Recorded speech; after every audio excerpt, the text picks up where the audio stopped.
जब हम एनिमे या फिर मांगा का नाम सुनते हैं तब हमें ऑफ्टन याद आता है Japanese culture, samurais, ninjas, shrines, their food and whatever the hell it is. 白黒つけずにシルクでごめん本当じゃなけど嘘でもない लेकिन ओतोयोमेगातारी या द ब्राइट स्टोरी एक different and unique historical romance manga है जो तुम्हें एक डिफरेंट प्लेस एंड कल्चर से मिलाएगी। ये स्टोरी बेस्ड है late 90th century Central Asia में, जब ब्रिटिश इंडिया में आए थे। टेक्नोलॉजी इतनी एडवांस नहीं हुई थी एंड बालिका वधू एक टीवी सीरियल नहीं बल्कि लड़कियों की एक्चुअल लाइफ हुआ करती थी।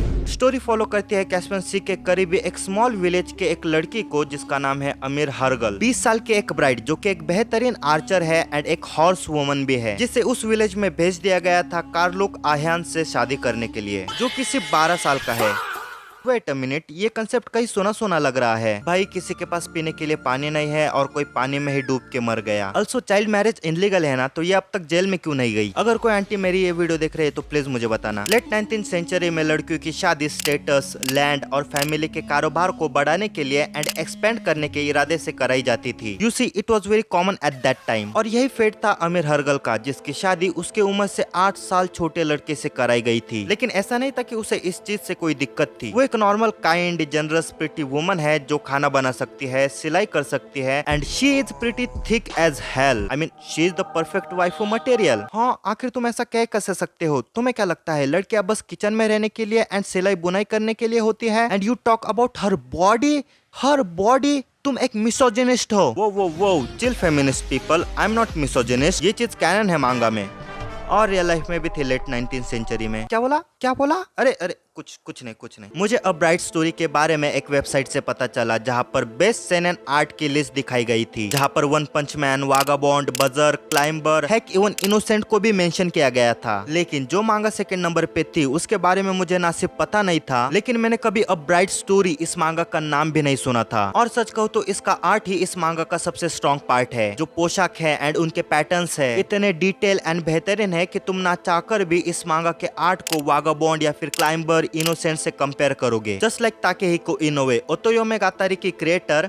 मैंने फर्स्ट टाइम में कैसे बोल दिया? जस्ट लाइक ताकेहिको इनोवे, ओतोयोमेगातारी की क्रिएटर काओरू मोरी भी कैरेक्टर के फेसेस इस वे में ड्रॉ करते हैं कि तुम उन्हें बिना किसी डायलॉग्स के समझ पाते हो। अगर कोई कैरेक्टर कामली सरप्राइज्ड है या फिर कोई कैरेक्टर कंफ्यूज है, ये तुम उन्हें देखते ही समझ जाते हो। सिर्फ उनकी आंखों से उनके इमोशंस को समझ पाते हो। ये समझ पाते हो कि आखिर वो कहना क्या चाहते हैं या उस वक्त वो पर्टिकुलर कैरेक्टर फील क्या कर रहा है। Even there are many pages and chapters जहाँ पर कोई डायलॉग है ही नहीं, लेकिन फिर भी तुम्हें ऐसा लगता है कि तुम उस वक्त उस मोमेंट में उस सीन को अपने आंखों से अपने सामने देख रहे हो। दैट्स काइंड ऑफ मैजिक ये मांगा तुम्हें प्रोवाइड करती है। और ये मांगा अपने आर्ट की क्वालिटी को बिल्कुल लूज नहीं करती। लिटरली इस मांगा का फर्स्ट चैप्टर 2008 में आया था and it's been 18 years since ये मांगा स्टार्ट हुई है एंड येट अब तक इस मांगा के बस 115 चैप्टर्स ही आए हैं। और अगर मैं अपने केविन लेवल ब्रेन से low attention span with ADHD problem brain को यूज करूं तो इट्स लाइक कि हर 2 महीने में इस मांगा का एक चैप्टर रिलीज हुआ है। इतने समय में जुजुत्सु काइसेन के 271 चैप्टर्स आकर ये मांगा खत्म भी हो गई एंड इवन जुजुत्सु काइसेन की मांगा रिलीज ही 2018 में हुई थी। लेकिन बिकॉज ऑफ दैट, इसके क्रिएटर के इतना समय लेने की वजह से इस मांगा का हर एक चैप्टर, हर एक पेज, हर एक पैनल काफी बढ़िया एंड डिटेल है। Every single panel of this manga is very high quality. Even इस मांगा में एक चैप्टर ऐसा भी है जहाँ पर आमिर एंड कार्लोक एक बिल्ली के साथ खेल रहे थे और उस कैट के expression literally 99% real life cat की फीलिंग देंगे, जैसे कि वो असली में जिंदा हो। एंड द फैन सर्विस जो ये मांगा तुम्हें देती है,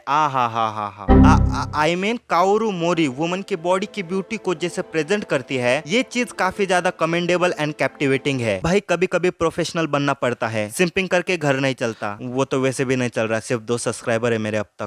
अब ब्राइट स्टोरी अपने स्टोरी से ज्यादा अपने वाइब पर फोकस करती है। ये तुम्हें एक वार्म काइंड ऑफ फीलिंग देती है, जैसे कि तुम अपने गाँव में किसी ट्रिप पे गए हो और वहाँ के कल्चर को, वहाँ के फैमिली को ऑब्जर्व कर रहे हो। तुम लिटरली उस जगह को, उस मोमेंट को एक्सपीरियंस कर रहे हो। इवन इस मांगा में एक मिस्टर स्मिथ नाम का कैरेक्टर है, एक ब्रिटिश जर्नलिस्ट जो कि आमिर के फैमिली के साथ रहता है। और जब भी मांगा पढ़ते वक्त तुम्हारे मन में कोई भी सवाल आता है, जैसे कि आखिर ऐसा क्यों है या फिर ये कैसे होता है, तब मिस्टर स्मिथ वही सवाल पूछता है जो तुम्हारे मन में है, जिससे तुम उस मोमेंट को समझ पाते हो। Mister Smith is basically you in the मांगा, जो उनके फैमिली के साथ रह रहा है एंड उनके बॉन्ड को, उनके लाइफ को एंड उनके कल्चर को एक्सपीरियंस कर रहा है। And I like the fact कि उसे इस मांगा का कोई गैग कैरेक्टर नहीं बना दिया। लाइक वो बस एक बैकग्राउंड कैरेक्टर नहीं है, बल्कि वो भी काफी ज्यादा इंपॉर्टेंट है इस स्टोरी में। जिससे इस मांगा का एक और पॉइंट आता है इसके कैरेक्टर्स। और ब्राइट स्टोरी ये मांगा बस आमिर के लाइफ पर फोकस नहीं करती, लेकिन कई सारे अलग कैरेक्टर्स के ऊपर भी फोकस करती है। लाइक परिया, एक लड़की जिसे शादी तो करनी है लेकिन उसे कोई भी फैमिली या लड़का एक्सेप्ट ही नहीं कर रहा। Then there's two twin sisters and a लड़की जिसका हस्बैंड अब नहीं रहा। हमें इन सारे कैरेक्टर्स के स्ट्रगल्स को दिखाया जाता है और उनके बीच के बॉन्ड्स भी तुम्हें काफी फील गुड कराते हैं। लाइक सेकंड चैप्टर में एक 5 साल का बच्चा उसके अंकल को कार्विंग करते हुए देखता है और उसके अंकल के ये चीज कहने के बावजूद कि ये चीज काफी बोरिंग है, वो बच्चा उस चीज के लिए काफी क्यूरियस था और उनकी कन्वर्सेशन कुछ ऐसी होती है,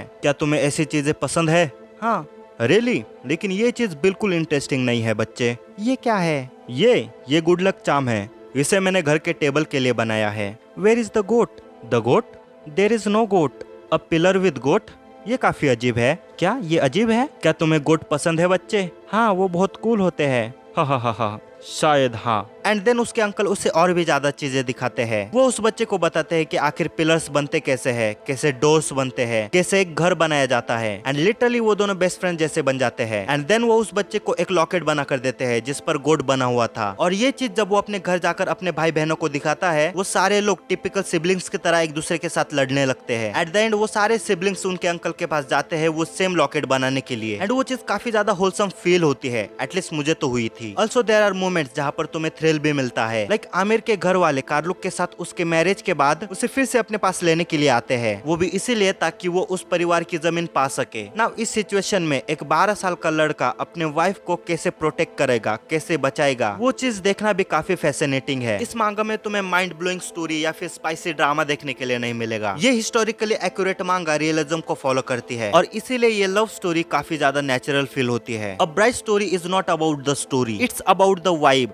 फीलिंग्स, एक्सपीरियंस जो ये मांगा तुम्हें प्रोवाइड करती है। सो इन कंक्लूजन अगर तुम मुझसे पूछो कि तुम्हें ये मांगा क्यों पढ़नी चाहिए, तो मेरा जवाब होगा आमिर, परिया, लैला, लैली, अनीश, शेरिन, तलस, बेके, इन जैसी सारी वाइफूज के लिए। हेलो गाइस, तो अगर तुम मुझे यहाँ तक देख रहे हो तो बहुत बहुत शुक्रिया। I mean, ये मांगा काफी ज्यादा अंडररेटेड मांगा है। इवन ये मांगा इतनी ज्यादा अंडररेटेड है कि इसका नाम मैंने भी नहीं सुना था। एट द एंड मेरी बस एक ही रिक्वेस्ट है कि मुझे सब्सक्राइब कर दो। I mean, तुम्हें मेरे व्यूज एंड सब्सक्राइबर्स से पता चल ही गया होगा कि मुझे फिलहाल अच्छे खासे व्यूज आ नहीं रहे। सो तुम्हारा एक सब्सक्राइब करना मेरे लिए काफी ज्यादा हेल्पफुल होगा। एंड या थैंक्स फॉर वॉचिंग। एंड अगर तुम्हारे पास कोई अंडररेटेड मांगा हो जो तुम चाहते हो कि मैं उसे पढूं, तो मुझे कमेंट सेक्शन में जरूर बताना। एंड तब तक के लिए स्टे सेफ, बाय बाय।